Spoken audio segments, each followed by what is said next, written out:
A todos y cada uno de ustedes por la presencia y desde luego agradecer muy puntualmente a la maestría y doctorado en estudios sociales, en particular a los coordinadores, la doctora Laura Delzal y el doctor Alberto Escamillo, que no sé por dónde anda, se partió por ahí. Por allá. Acá estás. Sobre todo porque es un elemento muy importante. Flavia no dice así a la ligera que es su segunda casa académica, porque forma parte de nuestra planta de tutores, ¿no?, del posgrado. Entonces, por eso, en cierta medida, es legítimo y legal, en el mejor sentido del término, decir que forma parte también de nuestra comunidad UAM. Entonces, eso en lo particular pues nos congratula mucho. En parte, creo que cumplimos parte de un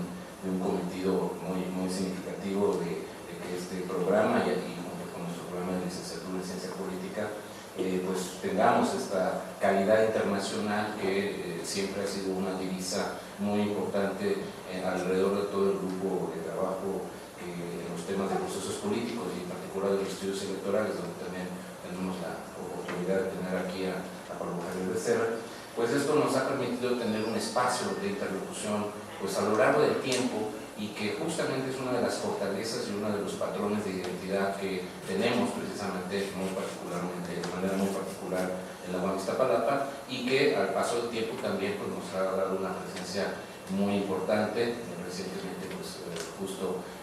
con la presencia de nuestro colega también ahorita en sabático, Javier Santiago, que fue el consejero electoral en el Consejo General de INE, y aquí también la importancia de nuestra interlocución siempre estratégica con el Instituto Nacional Electoral y con la consejera electoral Paulina San Martín, que desde luego es un gusto tenerla aquí también en las instalaciones de la Casa Verde al Tiempo. Y pues esto precisamente muestra, digamos, la importancia y la presencia, insisto, que nosotros hemos tenido a lo largo, pues no diría que esos 40 años, pero sí por lo menos pues unos 25, ¿no?, donde la UAM, desde la formación del Centro de Estadística y Documentación Electoral, hoy Centro de Estudios sobre la Democracia y Elecciones, pues ha sido un actor que ha buscado acopiar, buscar una interpretación, buscar líneas de acción para entender la dinámica de los sistemas electorales y los sistemas de partido que se han dado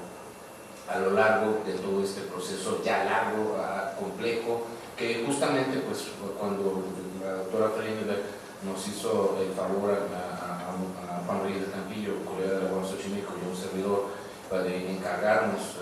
hacer este ejercicio de interpretación amplia, que como es justamente este plazo de 1978 a 2015, pues a final de cuentas el resultado, digamos, un poco polémico, ¿no?, porque incluso los jaloneos en buena lid que tuvimos Juan Reyes y un servidor de cómo interpretar la lógica y casi diríamos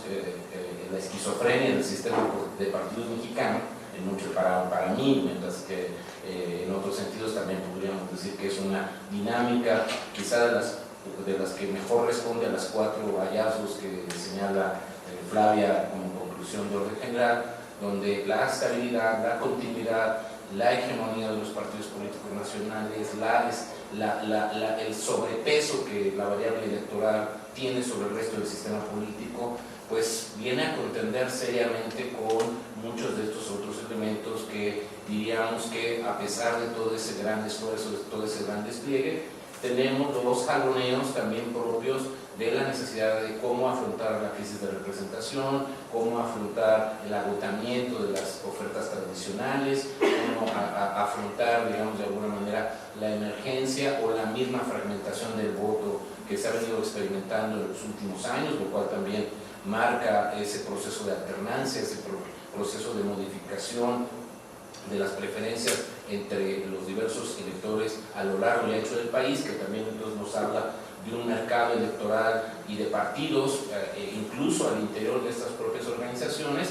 a varias velocidades. Es decir, no es lo mismo hablar del PAN en el norte del país que hablar del PAN en el sur del país, y no solamente por una cuestión electoral, sino es por una cuestión también de organización y de maneras en donde los partidos logran establecer o no sus ofertas estratégicas. Y al mismo tiempo también es interesante y es muy importante considerar que mucho de este proceso también se consolida gracias a la presencia de un conjunto de instituciones, el entramado institucional como el INE, el Tribunal Electoral, la Fiscalía Especial, digamos el propio conjunto de tribunales estatales electorales y de hoy los OPLES, anteriormente institutos estatales electorales, y de este vaivén que hemos tenido entre federalismo, nacionalización, concentración, desconcentración, compartición o no de responsabilidades. O sea, es un entramado que de alguna manera, si uno lo ve efectivamente de cómo era esto hace 40 años, cuando recién se detonó la reforma política del año 77, es decir, una reforma que trataba de recuperar la credibilidad sobre los partidos que habían sido sometidos a la peor prueba, como había sido solamente tener un solo candidato de manera oficial, como fue la elección presidencial del 76, solamente teniendo como opción auténtica para marcar en la boleta a José López Portillo. Ahora pasar a un sistema que en los mejores tiempos pues ha tenido incluso más de 10 partidos en algunas de las contiendas electorales, incluso del presente siglo, que esto nos habla entonces de un objeto de estudio complejo, un objeto de estudio difícil de captar en una primera instancia y que incluso hoy cada vez más nos resulta obligado a buscar una especialización para no solamente poder comprender algunas de las dimensiones ya aquí señaladas por la doctora Freire, sino incluso para poder darle un seguimiento a temas como fiscalización, financiamiento, modelo de comunicación política,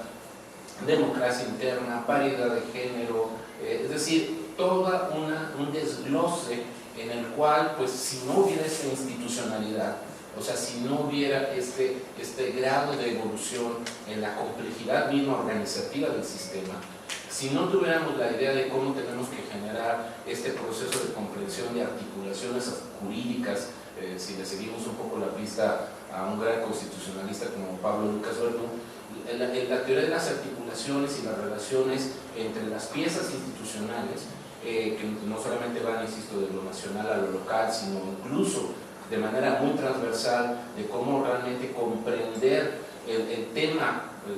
justamente de decir, bueno, hoy tenemos una ley general de instituciones y procedimientos electorales, pero eso también impacta a las entidades federativas, pero luego también impacta a la propia organización interna de las instituciones. Es decir, hoy tenemos un segundo gran código de aplicabilidad que mucha gente todavía no lo capta así, pero por ejemplo el reglamento de elecciones del INE en realidad es una segunda ley electoral. Es decir, entonces esa pista paralela, para ponerle solamente un dato, o la ley, ahora los reglamentos para el servicio profesional electoral, sin esas dos piezas no se puede entender, no se va a poder entender la articulación entre el INE y los OPLES. Es decir, este proceso que finalmente sí construyó la última reforma electoral del 2014 nos obliga, insisto, a seguir desmenuzando, repartiendo, digamos, una mayor, digamos, exploración. Y esto ya no solamente se va a poder hacer con esfuerzos muy individuales o muy panorámicos. Yo diría, y una de las conclusiones que sacamos con Juan es que realmente a nosotros, que somos expertos, que llevamos 20 o 30 años, nos costó trabajo entender la arquitectura institucional. Es decir, en el punto en que nos encontramos hoy. Y no por lo que significa, digamos, ubicar qué pieza es, ¿no? Sino simplemente entender el flujo, ¿no? De cómo la estructura y las funciones, ahora sí que siguiendo mertonianamente la teoría del alcance medio, como decía Flavio, la idea es